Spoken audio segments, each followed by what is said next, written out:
ቆንጆ ነኝ ለማለት ባልደፍርም የደስ እንዳለኝ ብዙ ሰዎች ይነግሩኛል። ካምፓስ እያለሁ አንድ በእድሜ ከኔ በብዙ ዓመት የሚበልጥ ሰው የፍቅር ጥያቄ አቅርቦልኝ ነበር። ቁመናው፣ እርጋታው፣ ትህትናው ተደምረው እምቢ የምልበት አቅሜን አሳጡኝ። ፍቅር የጀመርን ሰሞን ሁሉ ነገር ፐርፌክት ነበር። የክላስ መውጫዬን ጠብቆ ይመጣና ወደ ምፈልግበት ቦታ ይዞኝ ሄዶ ዓለሜን ያሳየኝ ነበር። አቤት እነዚያ ጊዜያት! አንድ ቅዳሜ ቀን ግን ሜካፕ ክላስ ለመሄድ እየተዘጋጀው እያለ ያጥለወለወኝ ጀመር። እንዲተወኝ ረፍ ብልም በእጅ አላለም። ጭራሽ እያንገዳገደው ወስዶ ሽንት ቤት ሲንክ ላይ ተከለኝ። ማታ የበላሁት ሁሉ ወጣ ቢባል ማጋነን አይሆንብኝም። በዶርሜቶቼ ግፊት የግቢ ክሊኒክ ሄጄ ምንም የለብሽም ተባልኩ። ግራ ቢገባኝ ቦይፍሬንዴ ጋር ደወልኩለት። እየከነፈ መጥቶ ወደ ሆስፒታል ወሰደኝ። እዛ የሽንትና የሰገራ ምርመራ ካደረጉልኝ በኋላ ያልጠበቅኩትን ዱብዳ አረዱኝ። የ1 ወር ቅሬት ነች ተባልኩ። እርግጥ ቦይፍሬንዴ ልጅ እንደሚወድ ደጋግሞ ይነግረኝ ስለነበር የሱ ጉዳይ አላሳሰበኝም።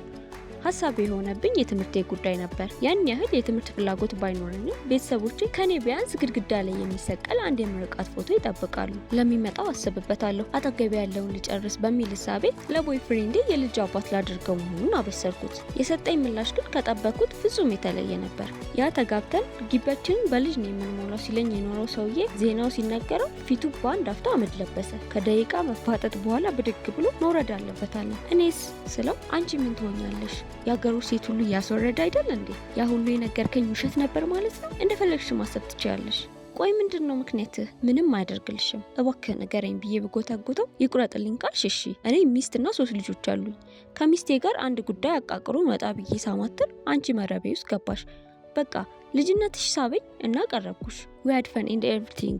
ታዲያ ይሄ ሁሉ ያረኩት እንድታረግጂ አልነበረም። ለፍቅር ብዬ ብቀርባት ለጸብ ላረገዘች አሉ አላነኝ መሰላችሁ? ሌላ ዱብዳ። በነጋታው ውርጃ ለማድረግ አንድ የሰፈር ሽማግሌ ጋር ሄድኩ። ውርጃ ሲሞክሩ ብዙ ደም ፈሰሰኝና በአምቡላንስ ወደ ሆስፒታል ወሰዱኝ። ጽንሱ ግን አልወረደም ነበር።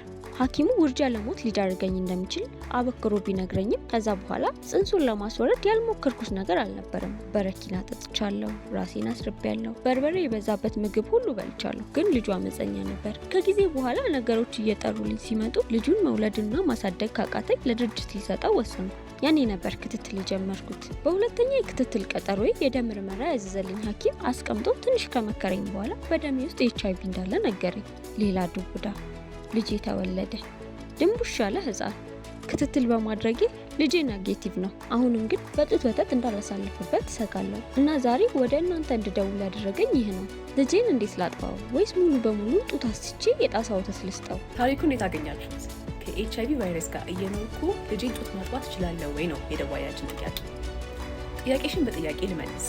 የጸረ ኤችአይቪ መድኃኒቱን ጀምረሻል? ጀምረሽ ከሆነ ደግሞ ፎርሙላ ለመግዛት አቅም ከሌለሽ ክትትል ከሚያደርግልሽ ሐኪም ጋር በመነጋገር ማጥባት ትችላለሽ። መድኃኒቱን ካልጀመርሽ ወይም ፎርሙላ የመግዛት አቅም ካለሽ ደግሞ ፎርሙላውን ማስጀመር ተመራጩ መንገድ ነው።